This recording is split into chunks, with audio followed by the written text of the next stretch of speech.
महापर्व छठ का त्यौहार शुरू हो गया है। इसको लेकर लोग अपने अपने घर लौटने लगे हैं, लेकिन घर लौटने की ये जद्दोजहद उतनी आसान नहीं है। घाट पर पूजा से लेकर घर तक के सफर में तमाम चुनौतियां हैं और इसको लेकर तमाम सवाल हैं। आपको दिखाएंगे कैसी चुनौतियां हैं, कितनी मुश्किल हो रही है, लेकिन पहले ये रिपोर्ट। छठ का त्योहार, भीड़ है अपार। घर के सफर में चुनौतियों की भरमार। बस हैं फुल, ट्रेन में भीड़ अपरंपार। घाट से लेकर सफर तक बड़ी कवरेज लगातार। घर जाने की चाहत, कैसे होगा बेड़ा पार। सफर में टेंशन तमाम, कैसे बनेगा काम। उत्तर मांगे प्रदेश। पूर्वांचल में और बिहार में बड़े पैमाने पर छठ पर्व जो है मनाया जाता है, सूर्य को अर्घ्य दिया जाता है और इसके लिए बड़ी संख्या में इन क्षेत्रों में रहने वाले लोग जो बाहर काम करते हैं वो इन क्षेत्रों पर लौटते हैं, पूर्वांचल और बिहार की ओर जाते हैं। तो उनके सामने चुनौती होती है कि उन्हें बस मिल जाए, उन्हें ट्रेन में टिकट मिल जाए, उन्हें बर्थ मिल जाए, वो सुरक्षित घर पहुंचे, घाट उनको साफ सुथरे मिले, तैयारी वहां पर हो और वो अर्घ्य दे पाएं सूर्यदेव को और अपनी पूजा पूरी कर पाए। क्या ऐसा है? क्या जमीन पर ऐसी स्थितियां दिखाई दे रही हैं? आइए इसको जान लेते हैं। नीतीश पांडे वाराणसी के रेलवे स्टेशन से इस वक्त हमारे साथ सीधा कनेक्ट है। इसके अलावा मोहम्मद मोइन बस अड्डे से, प्रयागराज से इस वक्त हमारे साथ सीधा जुड़े हुए हैं। और आपको बताएं कि रतीश त्रिवेदी कानपुर से हमारे साथ सीधा कनेक्ट है। लेकिन पहले हम बनारस चलेंगे। वाराणसी पूर्वांचल में एक बहुत ही महत्वपूर्ण स्थान और वाराणसी और आसपास के क्षेत्रों में बड़े पैमाने पर छठ व्रती जो हैं वो इस दौरान पूजा आराधना करते हैं, घर लौटते हैं और घर पर रहते हैं। तो नीतीश, क्या तस्वीर देख रहे हैं आप वहां पर? राजेंद्र जी, तस्वीर भीड़ वाली है।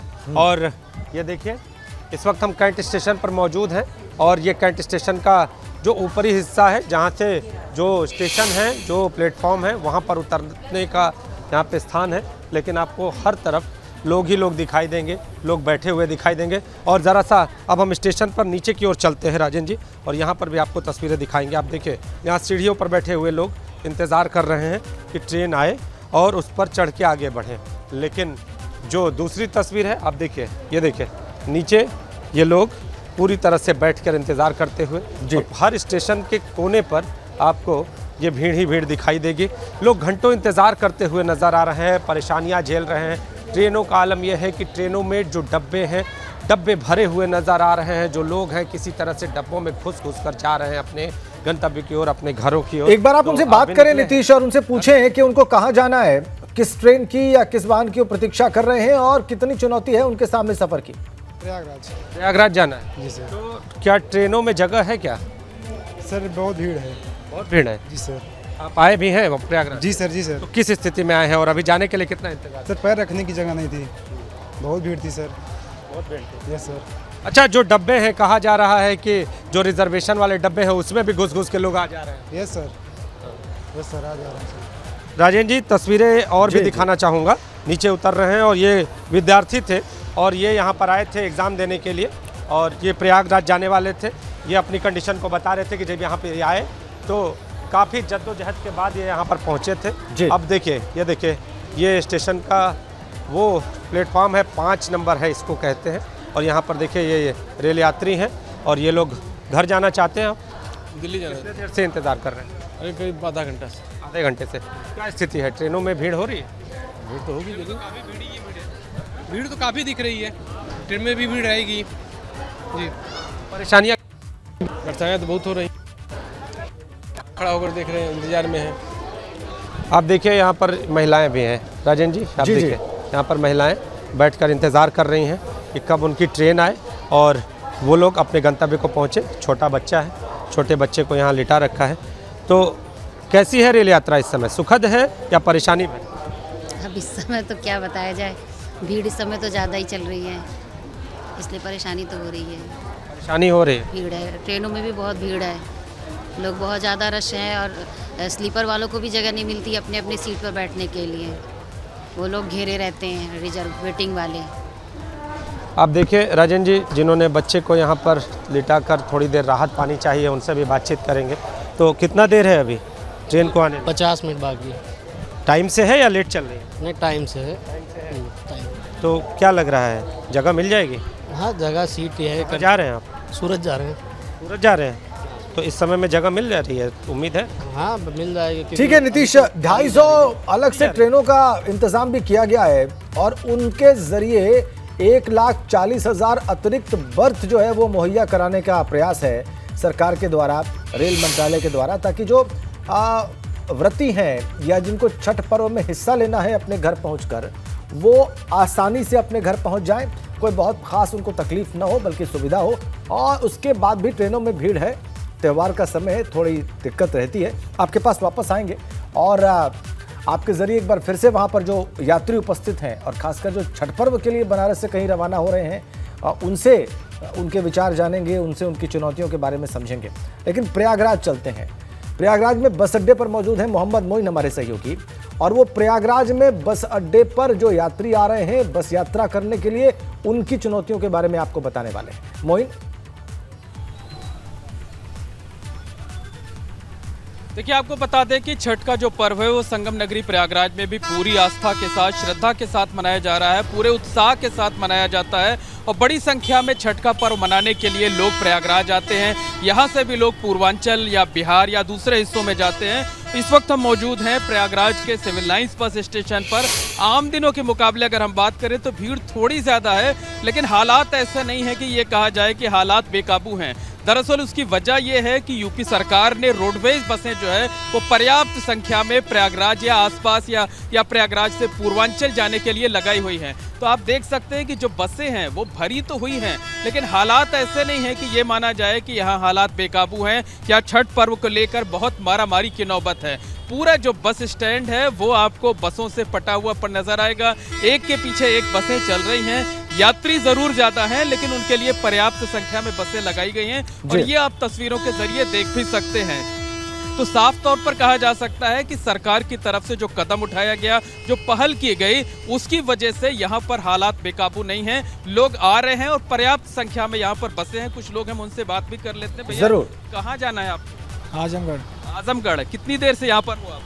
अभी जस्ट आ रहा हूँ, वो एयरपोर्ट जस्ट आ रहे हैं और सामने बस खड़ी है, आपको चढ़ना है? जी जी। तुरंत बस मिल जा रही है। आपको कहाँ जाना है? हाँ, वही आजमगढ़ जाना। आप आजमगढ़। अच्छा, हाँ। साथ में हो तो। हाँ। ठीक है, आप लोग जाइए। तो ये देखिए, ये बस आजमगढ़ के लिए जी, जी। लगी हुई है। हालांकि बस पे मुसाफिर दिखाई दे रहे हैं, लेकिन इसके बावजूद जो है तमाम सीटें खाली हैं और ये बस रवाना होने वाली है, लेकिन उसके ठीक पीछे एक दूसरी बस लग गई है। तो ये कहा जा सकता है कि पिछले कुछ सालों की जो मारामारी थी उससे सबक लेते हुए योगी सरकार ने इस बार बसों की जो है वो पर्याप्त संख्या में लगाया है।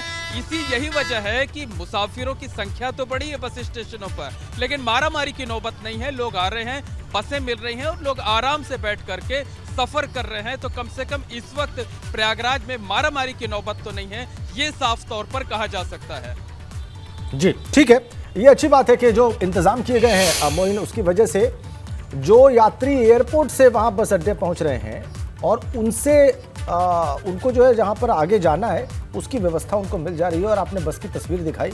आज छठ का पर्व शुरू हुआ है, लेकिन ऐसा नहीं लगा कि ओवर क्राउडेड है या इंतज़ाम कम पड़ रहे हों या सीटें ना मिले, ऐसी चीज़ दिखाई नहीं दी बस अड्डे पर। यह राहत की बात है मोइन, और लोगों की बात सुन के भी संतोष हुआ। रतीश के पास चलेंगे कानपुर और वहाँ जाकर रतीश से जानेंगे कि कानपुर में क्या व्यवस्था उनको यातायात की दिखाई दे रही है, कितना लोड उस पर दिखाई दे रहा है और छठ पर्व की क्या तैयारी है। रतीश।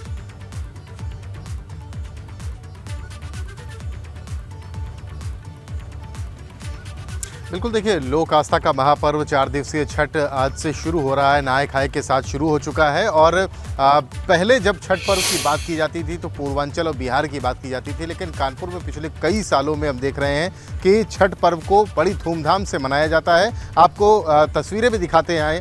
गंगा बैराज पे अटल घाट पे हम मौजूद हैं और यहाँ पर वेदियाँ बनाने का काम चल रहा है। कि वेदियाँ किस तरीके से बनाई जा रही हैं। नगर निगम हो चाहे जिला प्रशासन का अमला हो, सभी यहाँ पर जुटे हुए हैं। गंगा का प्रवाह काफ़ी ज़्यादा है जिस जगह हम खड़े हैं। अब से कुछ दिन पहले यहाँ भी गंगा का प्रवाह काफ़ी ज़्यादा हुआ करता था, लेकिन अब गंगा का पानी थोड़ा सा उतरा है तो वेदियाँ यहाँ बनाई जा रही हैं। 60 के आसपास वेदियाँ हैं और छठ जिस दिन होता है उस दिन यहाँ कम से कम 10 से 15 हज़ार लोग यहाँ मौजूद होते हैं। छठ एक बड़े पर्व के रूप में, महापर्व के रूप में कानपुर में भी मनाया जाता है और 5 लाख से ज़्यादा की आबादी कानपुर की जो है वो छठ को मनाती है। हमारे साथ भोजपुरी महासभा के राष्ट्रीय अध्यक्ष संतोष गैमरी भी हैं जो लगातार इन व्यवस्थाओं को देखते हैं। उनसे बात कर लेते हैं। गैमरी साहब, किस तरह से और कितनी जगहों पर ये छठ पर्व को कानपुर मनाया जाने लगा है? छठ कानपुर में करीब 42-43 घाटों पे बनता है और नहर में ज़्यादा है। अब जैसे गंगा बैराज हो गया, सरसैया घाट हो गया, अन्य घाट पे जहाँ पे पूजा होती है और बड़ी आस्था पर ये त्यौहार मनाया जाता है लोगों का। व्यवस्था किस तरीके से देखने को मिल रही है आपको? अब तो ठीक हुआ व्यवस्था। अब अटल घाट पे भी आज हम दौरा किए हैं तो उस हिसाब से सारे विभाग के अधिकारी, कल कमिश्नर साहब का भी दौरा हुआ, आज पुलिस प्रशासन भी यहाँ पे बिल्कुल चुस्त है और कोई घटना ना हो जाए तो हमने मांग भी किया था कि गोताखोर की व्यवस्था, नाव की व्यवस्था कर दिया जाए कि कोई की घटना ना हो और तत्काल प्रभाव से अगर कोई घटना होती है तो उसको रोका जाए। आप कहाँ से आए हैं? अभी बता रहे थे आप बाहर से आए हुए। जी, मैं पुणे से आया हूँ। मैं काफ़ी दिनों से इस त्यौहार के बारे में सुन रहा था। मेरी दीदी जो यहाँ रहती है वो यहाँ काफ़ी सालों से मना रही है, तो मुझे काफ़ी इंटरेस्ट था इसे देखने का। तो इस साल मैंने सोचा, क्योंकि टाइम था मेरे पास, तो मैंने सोचा क्यों ना आके इसे एक बार देखा जाए। ट्रेनों में रश मिला होगा आपको? जी, हम आए थे फ्लाइट से वैसे, तो उसमें भी काफ़ी रश है, लेकिन क्योंकि त्यौहार का मौसम है, इस समय काफ़ी सारे त्यौहारें हैं। गंगा का तट है। राजेंद्र, आपको ये तस्वीर दिखा दें, यहाँ पर एहतियात क्या बढ़ता जा रहा है। ये रस्सी लगा दी गई है, देखिए। इस रस्सी से आगे जाने जो व्रती महिलाएं होंगी जो अर्घ देंगी सूर्य को, उनको आगे जाने की जरूरत, यहाँ से परमिशन नहीं होगी। ये देखिए वेदियाँ यहाँ पर बनाई जा रही हैं। कल से इनका रंग रोगन शुरू होगा। ये एक लाइन से और ये बाइफर्केशन कर दिया गया है। ये वेदियाँ लगातार, ये कई घाट काफ़ी दूर तक ये बनी हुई हैं। लोग बैठे भी हुए हैं, हम दिखा रहे हैं आपको।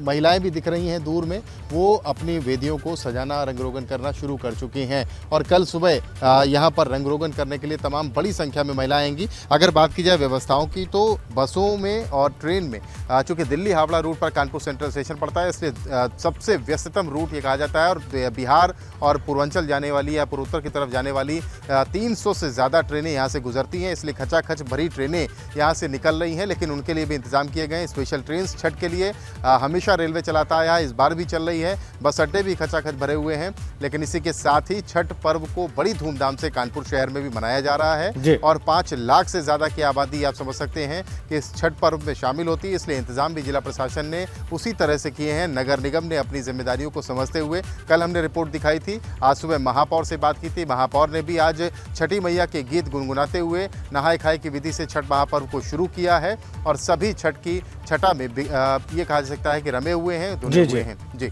ठीक है।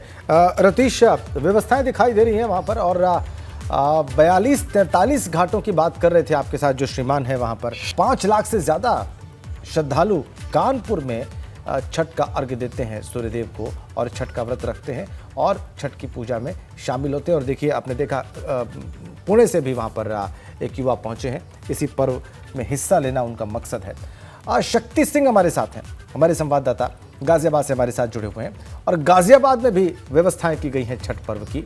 छठ घाट बनाए गए हैं, वहाँ पर क्या स्थिति है शक्ति के पास चल के जानते हैं। और शक्ति, ये तो दिखाइए ही और बताइए ही कि गाजियाबाद में छठ पर्व की क्या तैयारी है।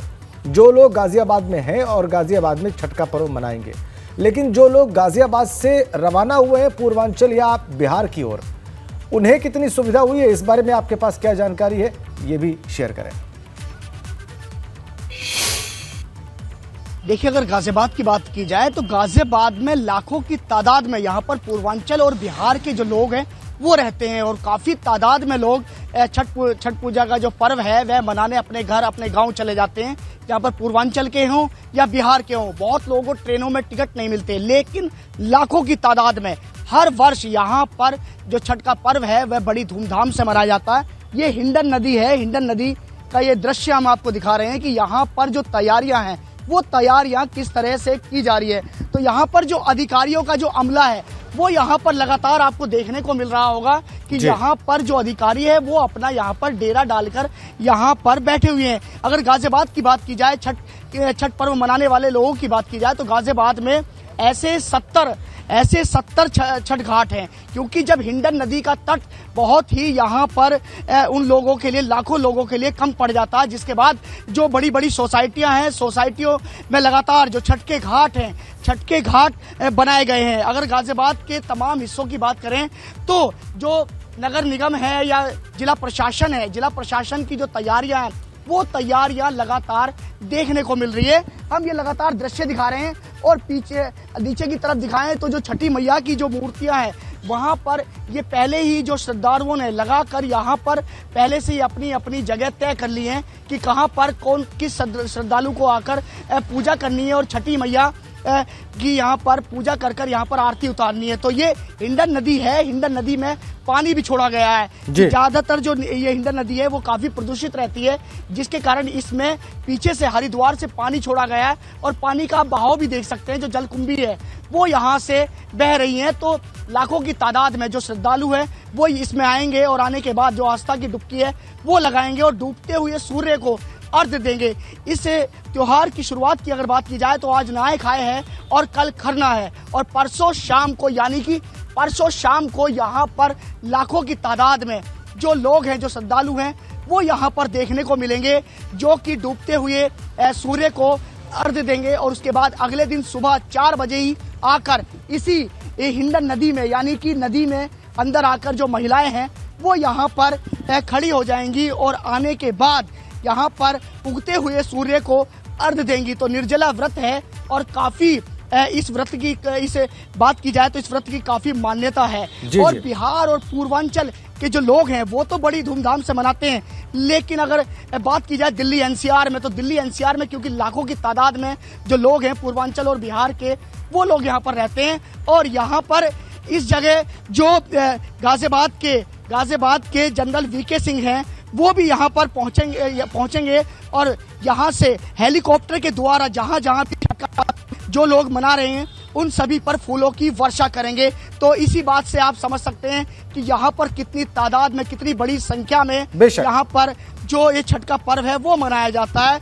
ये अगर बात की जाए अधिकारियों की तो सीजीएसटी के जो अधिकारी, आयकर विभाग के जो अधिकारी हैं, ये टेंट उनकी तरफ से है। हालांकि पहले कभी इस अगर केंद्रीय माल एवं सेवाकर आयुक्त गाजियाबाद की तरफ से लगाया गया, तो जो तमाम जो अधिकारी हैं जो छठ का पर्व भी मनाते हैं और यहाँ पर गाजियाबाद में ही उनकी तैनाती है, तो वो भी चाहते हैं कि हम इसमें हिस्सा लें और किसी प्रकार से इसमें हिस्सा लेकर यहाँ पर छठ का जो पर्व जो लोग मना रहे हैं उनके लिए कुछ ना कुछ योगदान कर सकें। तो एक बार फिर हम यहाँ की जो तस्वीरें वो दिखा रहे हैं और ये आप बांस बल्ली है यहाँ पर लगाई जा रही हैं, ताकि इससे आगे जो महिलाएं हैं, जो महिलाएं यहाँ पर खड़ी होकर जो डूबते हुए सूर्य को अर्घ्य देंगी या अगले दिन उगते हुए सूर्य को अर्घ्य देंगी, तो वो इससे आगे ना जाए। क्योंकि बिल्कुल ये भी बहुत आवश्यक है, ये भी बहुत आवश्यक है शक्ति के उनकी सुरक्षा की व्यवस्था हो और वो की जा रही है। ये देखकर संतोष हुआ। और आपने कहा कि बड़ी संख्या में यहाँ पर पूर्वांचल और बिहार के लोग हैं जो कि अर्घ्य देते हैं और उनके लिए व्यवस्था की जा रही है, पुष्प वर्षा भी की जाएगी।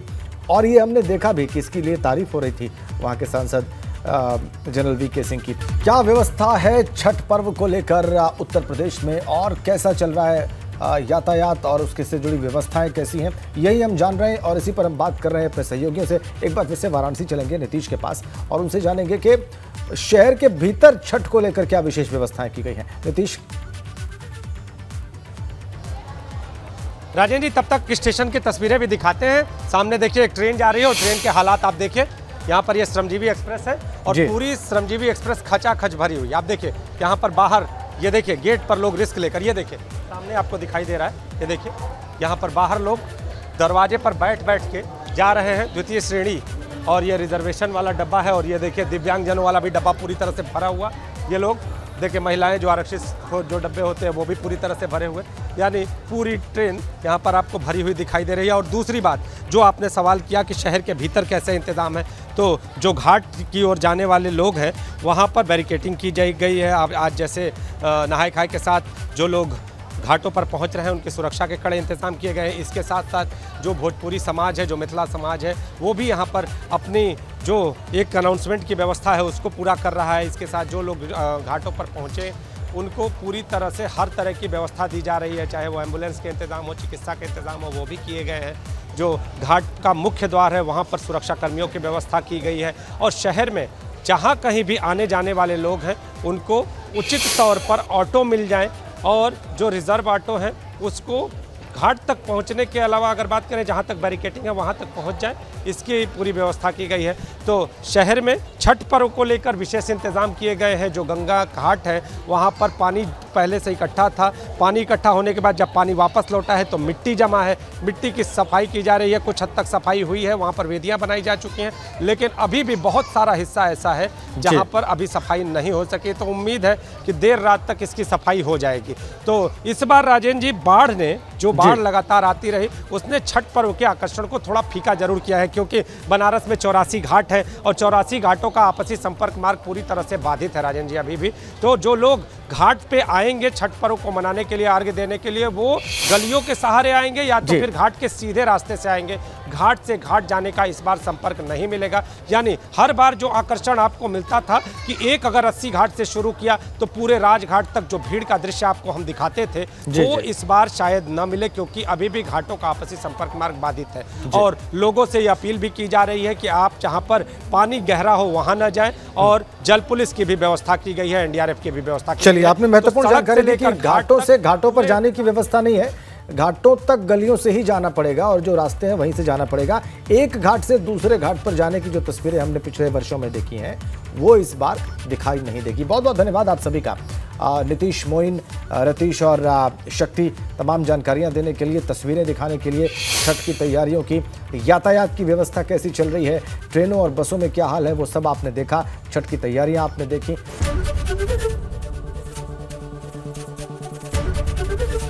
एबीपी गंगा, खबर आपकी, जुबान आपकी।